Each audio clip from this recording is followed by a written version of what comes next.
A while ago, I had the silly idea to host a Hollow Knight competition, the Hollow-lympics, if you will. How does it work? Well, allow me to explain. For about a week, anyone was able to submit scores and times to 5 different Hollow Knight challenges. You see them on screen right now, but I'll explain them more in detail when we get to each one, don't worry about it. These categories were designed to test the skills of a well-rounded Hollow Knight player. Those skills being combat, movement, glitch techniques, more combat, and luck.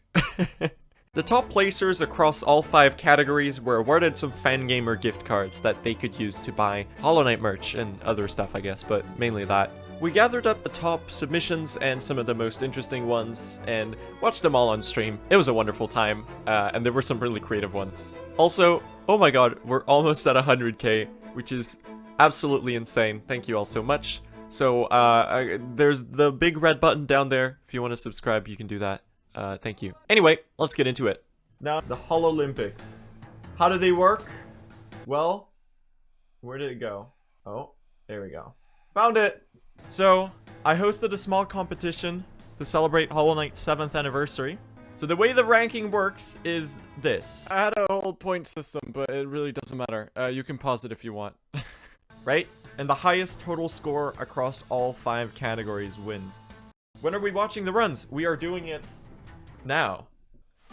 To showcase the first challenge, we are going to move on over to another bench, because it's fun. We are going to start with the high jump. And this one really doesn't look anything like the real Olympics. The goal of the high jump is to perform the longest consecutive amount of shriek pogos in a row. People went crazy with this. For those that don't know how to do a shriek pogo, these things are hard. A shriek pogo is a Hollow Knight movement technique where you are able to pogo your own abyss shriek. This is done by performing a very precise wings and pogo input right after finishing your shriek.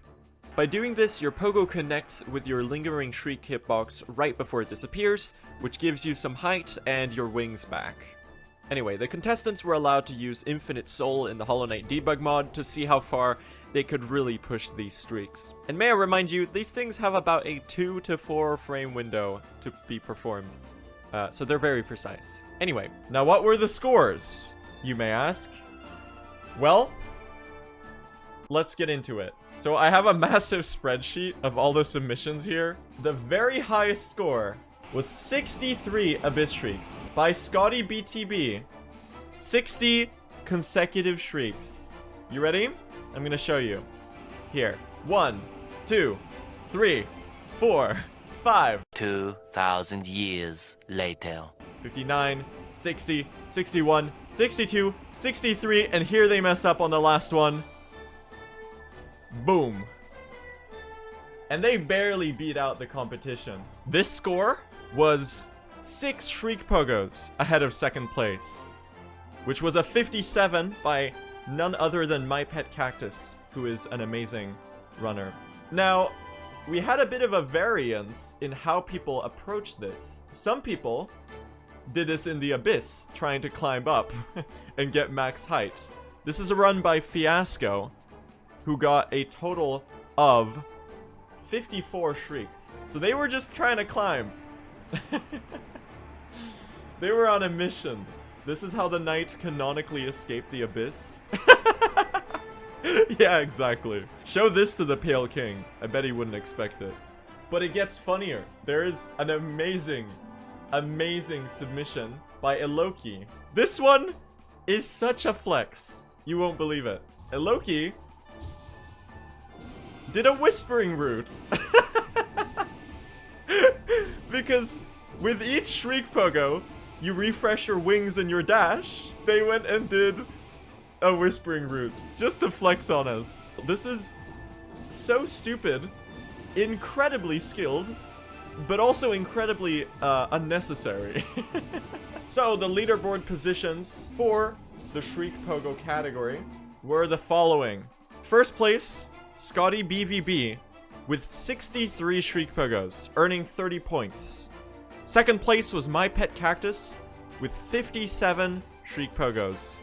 I'm sure Zote would approve of that one. Third place, not far behind, was Fiasco with 54 Shriek Pogos. Fourth place is Riolu, who had a grand total of 44. And after that, we had 5th place, Double 2MC, with 31 Shriek Pogos. Quite an amazing performance. I didn't expect people to get this many. That is quite insane. Chat, do you want to move on to the next category? Let's go find another comfy bench to hang out in. Squirrel bench. Oh yeah, we're vibing. So the second category we're gonna go with is the King's Challenge. This one is a speedrun of the White Palace with the Path of Pain included. This score got pretty crazy because turns out word got out to the individual level runners that I was holding this competition. The times we got for these from some of the people who submitted were absolutely insane. Now, I am only going to show off one, but I'm going to show it off in full. And it is by far, by about 30 or so seconds, the fastest submission. So this is Z Viper's time of 5 minutes and 37 seconds. Z Viper is an IL speedrunner. They are an incredibly skilled individual level runner. Incredibly clean King's Mold kill. They do a back attack though, which is a bit unfortunate. A lot of the other submissions, either they were really, some of them, the good ones, were really good at White Palace, or they were really good at Path of Pain. And they kind of struggled with the other one. However, this submission was incredible at both. As you can see, the first room already super clean, doing the optimal King's Mold kill with the Shriek. And as they enter the elevator, you should prepare your minds for some pretty gnarly cycles. Alright, left atrium is usually considered the hardest part of White Palace, but they absolutely breeze through it. Yeah, so this is how you do this properly. Going for the fast first room cycle, incredibly clean, squeezes through the saw blade, and now the hardest cycle room in White Palace. Now, something you'll see, first of all, what the hell, that cycle? Something you'll see is that they are doing instant wings. It's a double frame perfect input where you release jump and repress jump on consecutive frames. So I believe they have 2 jump buttons. Let's see the Shriek Pogo as well here. Boom, Shriek Pogo. First try, easy. I'm sure a lot of these runners got quite a bit of practice with the Shriek Pogo, so I'm not surprised. So now they're gonna enter the Path of Pain. So instant shrieks or instant wings are a really precise movement input that you'll see in only the top level individual level runs, because they're just not worth going for otherwise. But as you'll see, this is an exceptional Path of Pain run. I looked at the Path of Pain time for the submission. This is like a 2:07 or something, which is like a top level Path of Pain run. I believe the record right now is like 1:57, but for being in a longer run, it is incredibly clean. Record is 1:55. Oh my god, I have not kept up with White Palace or Path of Pain runs. Getting a nice cycle there. Correct me. I saw them in chat earlier, so. And they go for the Shriek Pogo to skip the Thorn Walk. Because who needs the Thorn Walk? Hell yeah, that is some cool shit. Doing another instant wings there. And here the last room. The scary thing with this is, you know, once you get through a good Path of Pain, the nerves are on, right? Because usually the run would end here and you would be comfy and you would be vibing. Just the final 2 King's Molds. Obliterates the King's Molds. Sets up the C-dash. And goes. Just like that. That is an incredibly good Path of Pain. I'm blown away, honestly. I'm a little scared, even. A little intimidated. It's not over. There's still a few rooms of White Palace. Pretty massive gold right there. Gets a really good Path of Pain. Now everything is on the line at the end here. Now observe this cycle. They go for a super aggressive cycle there. Oh my god. That is some clean shit right there. Gets a little bit of an awkward float there by accident because of the collision. but manages through unscathed. But, you know, unfortunately, the nerves kick in, and disaster strikes, and they lose like 2 or 3 seconds there. Unfortunately, but because of just how incredible the rest of the run was, they still squeeze out the first place with quite a massive margin. At this point, this runner is probably opting for some safer strats. They're not going for the final Shriek Pogo. There is one at the end here that saves 2 or 3 seconds. Understandably, they also don't have any soul to go for it. Finishes out the White Palace and Path of Pain run in 5 minutes and 37 seconds with an incredibly solid run. By far, first place, by the way. The second place, I believe, was approximately 40 seconds behind. So they gamed. They absolutely gamed. That is an unbelievable showcase of movement skill. Now, I would like to say that's my favorite submission for White Palace. But honestly, Viper, I'm gonna have to call you out here. You're a terrible runner. You know why? You didn't do slug skip. Now let me show you the best strat of all time.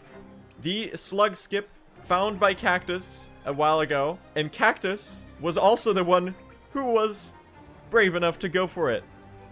Observe the White Palace slug skip in Cactus's run, who placed, I believe, 3rd or 4th place. Sets up the positioning right there, slugs under the saw blade, and goes on through. What a beautiful skip that is. Best speedrun strat of all time, clearly. So, the positioning for this category. You have Viper with 30 points in 1st place. Scotty BVB, again, 2nd place this time, with 28 points. They've been 1st and now 2nd. They're doing quite well. Riolu with 3rd place with 26 points. Also doing quite well. They placed quite high. Following them is Cactus with 24 points, who placed 4th, who's also doing tremendously well. And after that, you have GJH with 22 points in 5th place. And that's your top 5. So far, there's a few people who are kind of on top of it on all of these categories, aren't they? But consider this. Why be skilled when you can just be really lucky? Introducing the 3rd category, the Test of Luck. This is the one that really matters to show who's the best Hollow Knight player, clearly. The goal of this challenge is to get the highest consecutive amount of orange Baldur spits. In other words, it's coin flipping time. These are a 50-50 in the game's code, which means that the chance of getting any given number of spits is 1 divided by 2 to the power of n, with n being the amount of Baldur spits. With that in mind, we got some pretty crazy numbers here. Now, the world record for Baldur spits is 19 spits. That is 1 and 2 to the power of 19. If I remember, it's about 1.5 million. Now, people really didn't have much time to grind out Baldurs, but we did get some quite impressive shows of, how do I put this? Unluckiness.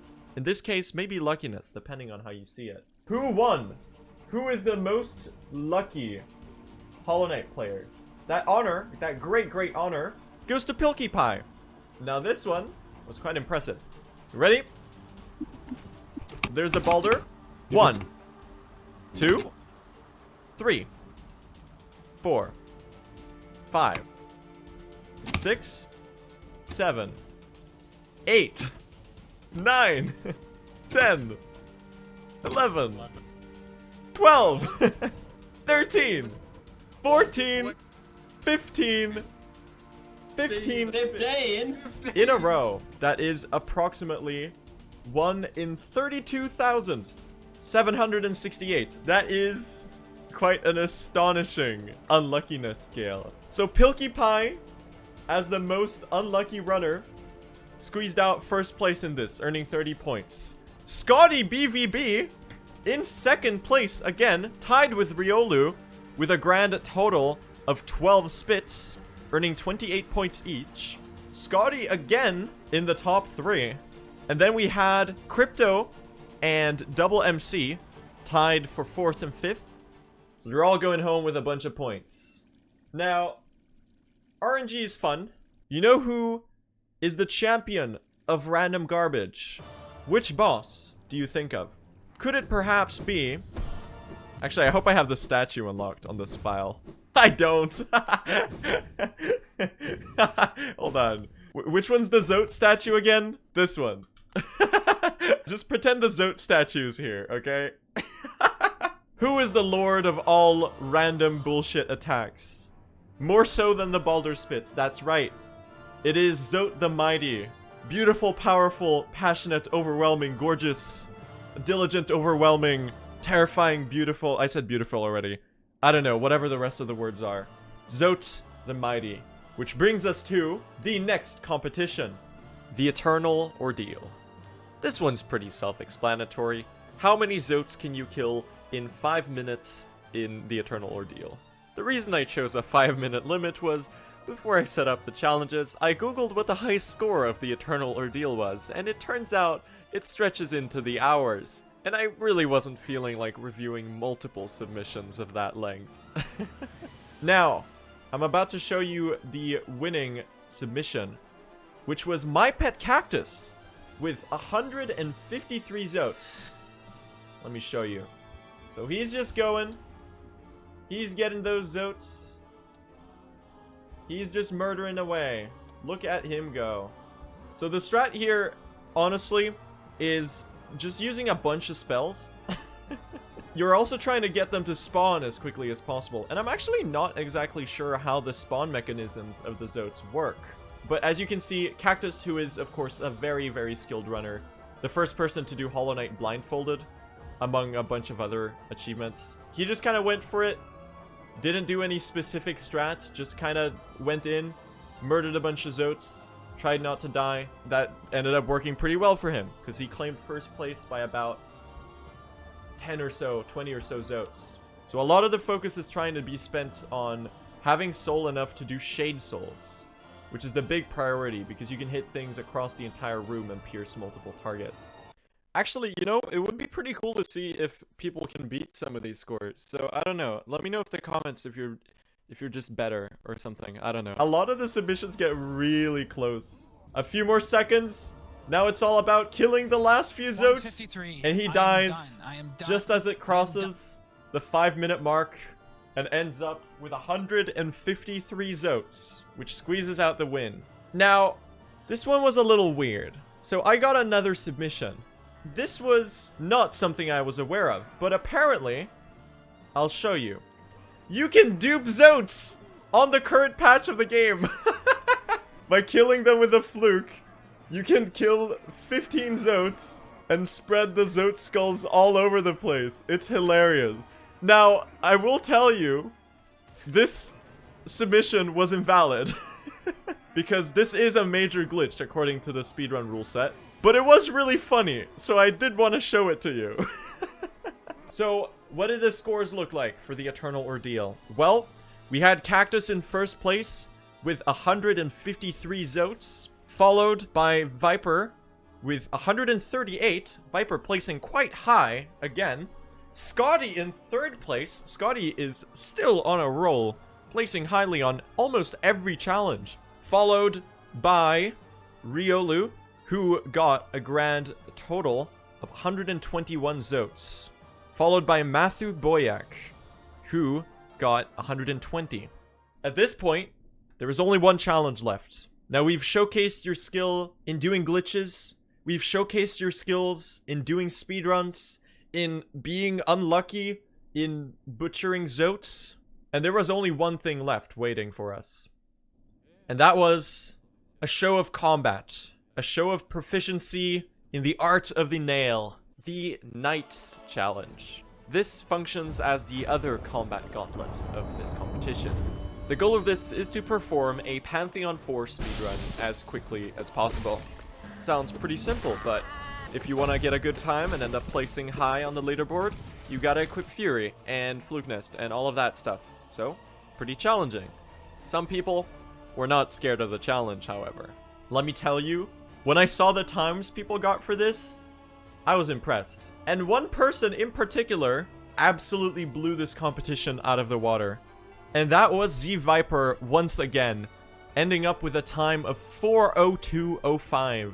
I thought they were just a movement individual level speedrunner, so Path of Pain and White Palace runs. But no, they're a Pantheon runner as well. And this is like about 10 or so seconds away from the Pantheon 4 world record. This is an incredible run. So let me show you, chat, what a real Pantheon 4 done right looks like. They start the god home. They're on 5 HP, they're overcharmed, they're using a Fury build. The goal is to get to Fury as soon as possible. They take a face tank immediately. And from then on, it is quick slash nail turnarounds. It is absolute carnage. Going on to Lostkin, they're gonna do a fluke multi-hit setup right here, up slashing them so that they fall down into their own flukes and multi-hit. Now, flukes are worth it despite not having Shaman Stone, just because of the multi-hits. This run is fast. Now, as for No Eyes, she can be a little scary when you're on 1 HP, given how random and annoying she is. Now, Viper does not get a very good No Eyes. As you can see, she teleports a lot. No Eyes has a 33% chance of teleporting on every hit. And she teleported on almost every hit. So they lose out on about 6 seconds to No Eyes alone. So they got a little bit screwed over by RNG. They healed up here for the Scream Skip, only to immediately obliterate Traitor Lord. Healing up again for White Defender. In Pantheon 4, there's like a Scream Skip on most bosses almost. Here they go into Pantheon 4, or into White Defender. Gets the Scream Skip with a nice time dash. Fluking on the poop throw attacks because you get multi-hits. And kills them right as they scream. Skipping the scream. That's what we call a Scream Skip. Incredibly well executed. Now they do have the Lifeblood on this save file. So they get the Lifeblood so that they don't die, which is gonna help them play a little bit more aggressive. Starting off with a nailed slash, or a great nail art. Failed Champ is not much of a real boss. He gets kind of melted, as you can see. You don't even need Fury to melt him, but this is just a lot faster. Now, Markoth is a little rude, usually. People don't really like Markoth. They do a lot of memes complaining about how bad he is. I think this will be a bit cathartic for you, chat. Observe. Dashes through. Fluke multi-hits. Markoth is a bit of a prick, moves upwards, but gets killed immediately. Now, Viper did get hit there, so they are only 2 hits away from dying. Now, Watcher Knights are a bit of a joke when you have Fury, because you can just kind of kill them before they attack. Unless they do a really early roll, which sucks. Now, Viper is starting with a nail art, pre-fluking, so that they get hit immediately once they spawn with those flukes. And there you can see they get a roll. That's alright, they back it up quite well. Gets hit on Watchers there. At this point, they have lost their health. They're 1 hit away from dying again. And they have to do the last 2 fights. Now, Tyrant can be really mean because we have Fluke Nest, which, you know, replaces the Fireball, which is usually quite bad because this guy teleports a lot and you don't have much of a ranged option. So, despite that, you know, they do quite a good job. You want to see a magic trick? You can actually do the Fluke insta-kill on Tyrant as well, which they execute perfectly. Have just enough of the right soul management to make that work. And now they go into Pure Vessel. This is just incredibly fast. They were about 22 seconds ahead of 2nd place. Going into Pure Vessel, the nerves, I imagine, might be a little bit high. But as you can see from their timer, they've had much better runs in the past. So I would say they're probably not that worried. Now, Pure Vessel is doing a lot of dashes here, which is not great. They react well to the heal attack and get a nice dive to end the fight. Ending out with a Pantheon 4 time of 4:02, absolutely obliterating the Pantheons. Oh, that is a wrong time. 4:01. They submitted the wrong score. They actually undersold themselves. That's funny. Absolutely incredible Pantheon run.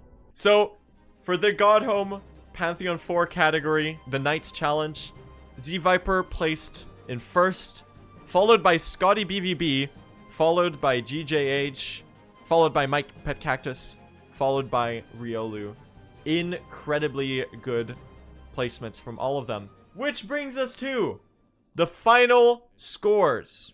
It is only right that we head up to the throne for this final challenge. to show the final scores. Now, today there is one knight that will replace the Pale King. That's gonna knock them off their throne, get them out of there. Let's review the final placements. So after tallying up the scores, we have some quite impressive times. So in 10th place, we had Mystic Flower 684 with 60 points, followed by Electro Rose in 9th place with 66 points. In 8th place, we had Fiasco with 70 points. In 7th place, we had Pilkie Pie, the Spit winner, with 82 points. In 6th place, we had GJH with 88 points. And here's to the top 5. These 5 players will go home with some Fangamer gift cards that they can use to get themselves some official Hollow Knight merch. In 5th place, with 106 points, we had Double 2MC, who placed quite high in almost all of the competitions. In 4th place, we have Z Viper with 110 points, who absolutely dominated the speedrunning challenges, getting an astonishingly good time in Path of Pain and White Palace, as well as Pantheon 4. They were incredible. In 3rd place, with 122 points, is Riolu00, who placed quite well in every single category. I believe was in the top 5 in almost all of them. In 2nd place, with 124 points, only 2 points above, it was really close, was Might Pet Cactus, who placed, I believe, incredibly high on almost every category. Cactus did an amazing job. And the undisputed winner of the Hollow-lympics was Scotty BVB with 140 points. So across all 5 categories, they only lost out on 10 points total. They placed in the top in every single category and took home the win, getting themselves a $100 Fangamer gift card. I'm gonna contact the winners to get them their rewards. And in the meanwhile, thank you for participating, everyone. What a fantastic effort. This was super fun to put together. GG's to all the winners. Can we get some shroom pogs in the chat? So here is the final scores. There you go.